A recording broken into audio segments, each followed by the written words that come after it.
everybody, it's Wendy. Welcome. Today we are going to be doing a really fun technique card called Floating Window Technique. I am actually doing this for Style and Stamp and Inkspiration.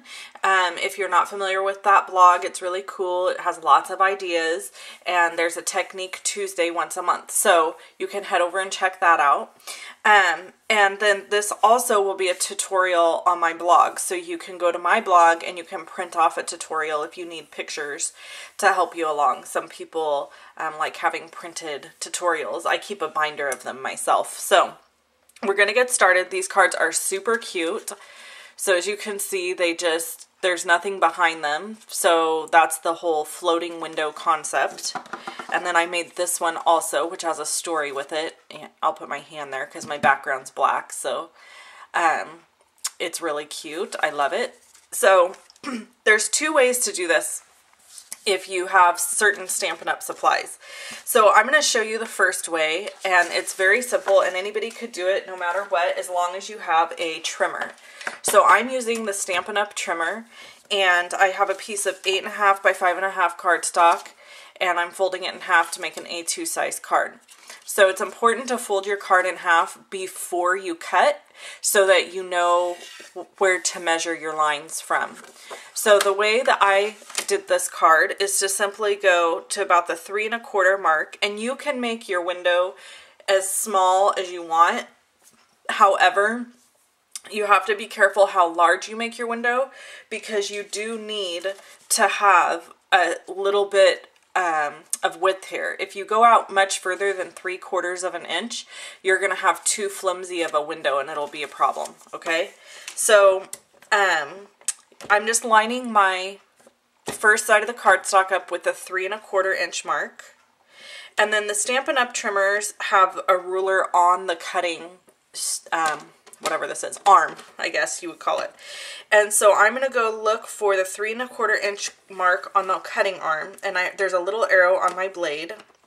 I don't know if you could see that.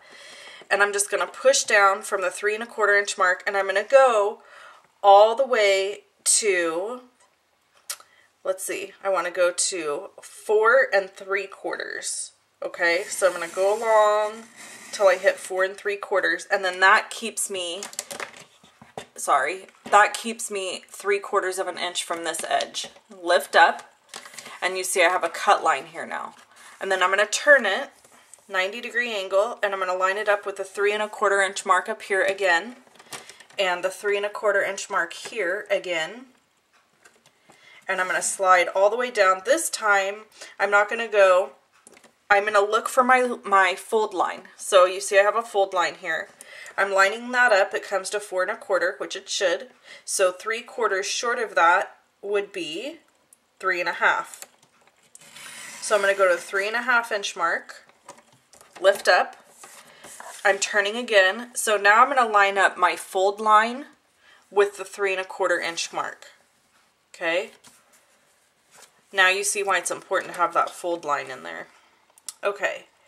And again, I'm starting at the 3 1/4 inch, and I'm going to go down to the 4 3/4 mark. There. And turning my paper, whoops. And again, I'm going to line this up at 3 1/4 inches up here. And now I don't have to worry about measuring, because I know the paper is white, I have 2 cut lines. Do you see those? So now all I have to do is line this edge up with the 3 1/4 inch mark, and then drop my blade down. I'm sorry, I have to put my head in here. Sorry about that.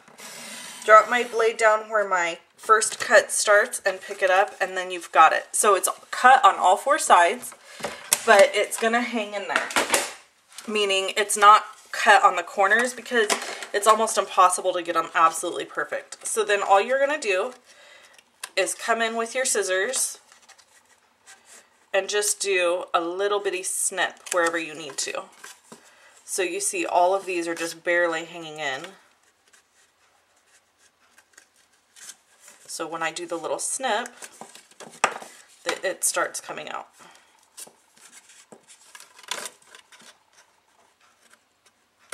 That's it. Okay, so for my first one, that's how I made it. Okay, so I'm going to show you really quick another option. These are the Project Life framelits by Stampin' Up. These framelits are really cool. You can use them in your Project Life albums, but also if you use this 3x4 framelit, you can take it and do the same thing. You're going to make your fold first, and then you're just going to line your framelit up on your mat like this, or on your cardstock, and run it through your Big Shot machine, and it'll cut your window out. So that's how I ended up with this card. And I know this one's hard. You know what, I'm going to leave this here so you can see it. So this one's a little bit harder to see, but here, see how it's rounded? And then I rounded the corners here so that I had a different look. So my little story about this is that you know that I live in the country. If you don't know that, you know it now. I live in the country, very, very rural. And our entertainment or source of fun a lot of times is having a bonfire in our backyard. We have a huge fire pit in our backyard, and we have bonfires out there in the winter, especially, on a regular basis. Like, I'm talking every weekend. So some of the best times of my life have been spent with my husband sitting in chairs like this by the bonfire talking. And so this is his birthday card. His birthday's not till April, but when I saw these in our camping stamp set, I can't remember the name of it right now. I'll have it on my blog. I knew that I had to have them so that I could create cards for him and do stuff for scrapbooks for us. So that's my card for my husband. And these are just embossed stars, and then I've colored on them with Blendabilities. Okay? So that's his card. And then the card that we're actually going to make is this happy birthday card here. And I'll make it really quick for you here. So I've already got this cut out and embossed. I embossed it with the Lucky Stars embossing folder. I don't know if you can see that, but I just embossed it white. So the first step is you need a strip of cardstock. It doesn't matter really how thick, the thickness is up to you. This is cut at about a little less than 3 1/4 inch. And a little less than 5 1/2 inches long. So all I'm going to do, I have a little adhesive there. I'm going to use my 1-inch square punch, and I'm going to go ahead and punch the corners of the, or the ends of this banner.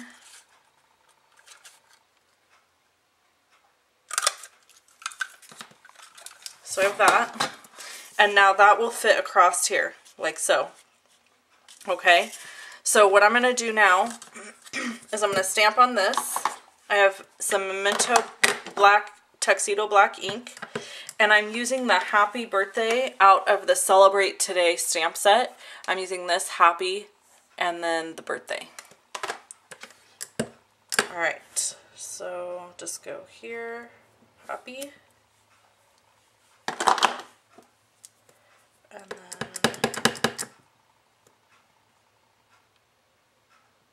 birthday. Alright, so then I need to adhere this guy down. Now keep hanging with me because you're going to want to see how I put these little characters in this window. That's kind of an important part to this card. So you get this piece down.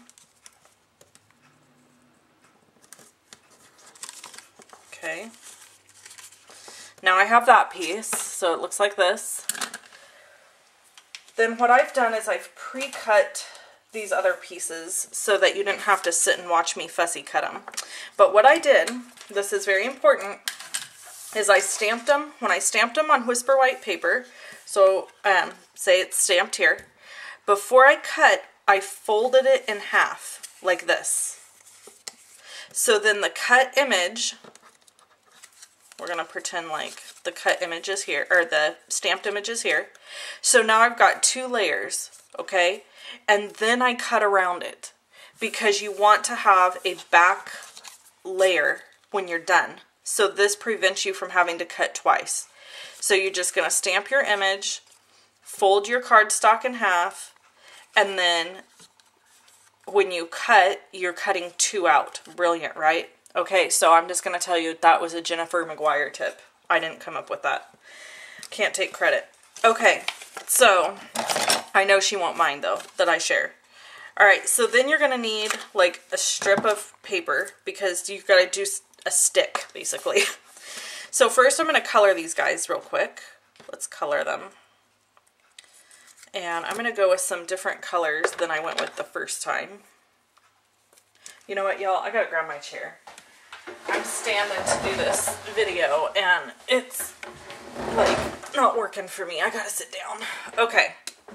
So I have my Cherry Cobbler Blendabilities, and I'm just going to color a red. I'm going to go for kind of primary colors on this card.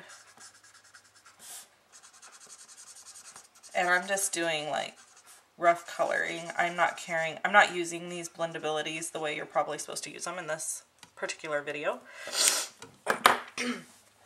Meaning I don't care about the blending as much. Okay, so then this is the Night of Navy, and I'm just going to color the bottom of the cake with the Night of Navy. And you notice I'm not coloring on these pieces. So FYI, when you stamp your images, you want to make sure you do your coloring on the single layer, not with it folded, because you don't want it to bleed through to these. The whole point of these pieces up here is to have a clean background when the card is opened. So if you colored on top of them, you would have that bleed through. And that's what you don't want. All right. Some green. Some yellow, some green. Good Lord. Let's go with some orange.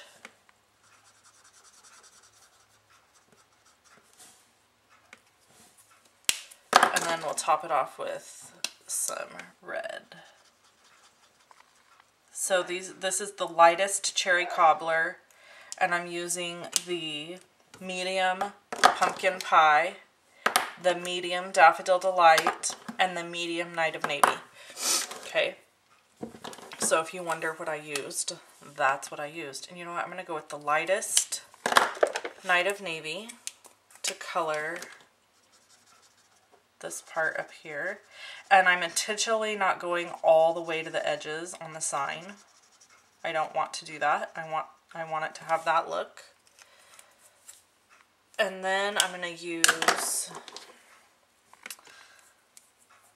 which one is this? This is the light crumb cake marker.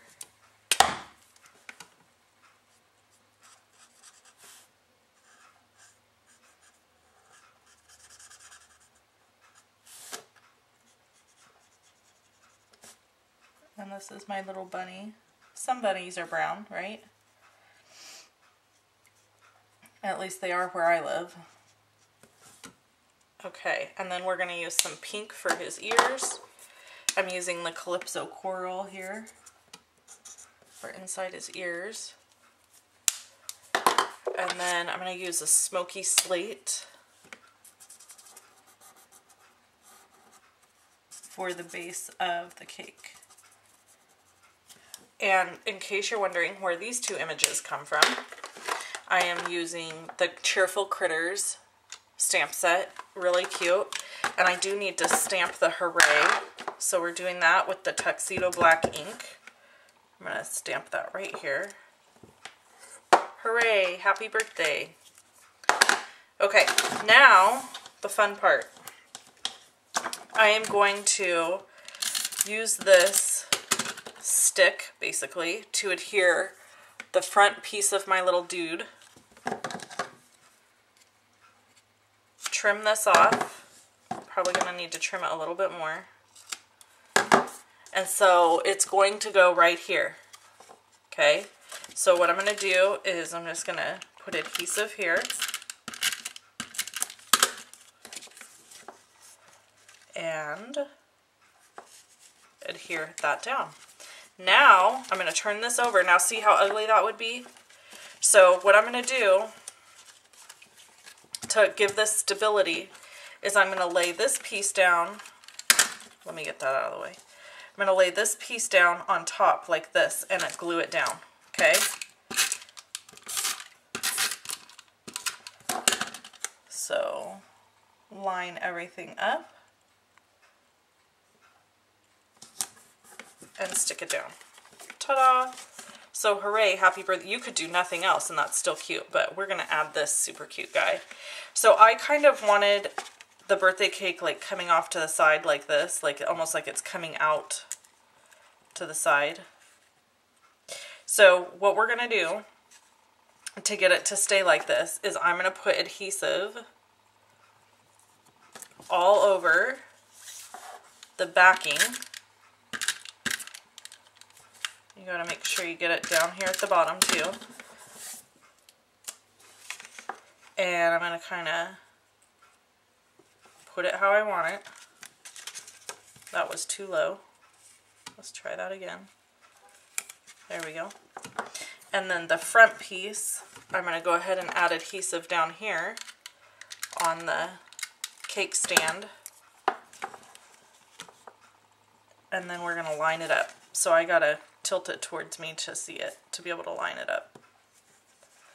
Perfect. And there you have it. Happy birthday. Hooray, happy birthday. Isn't that cute? And then look, the back looks really nice because it's covered, and so you don't see all that bleed through on your markers.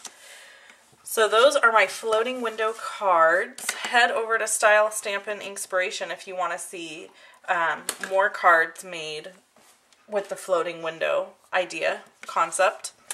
And check out my blog if you would like to have a printable tutorial on how to do this. Thanks so much for watching, everybody, and I hope you have a great day. Bye-bye.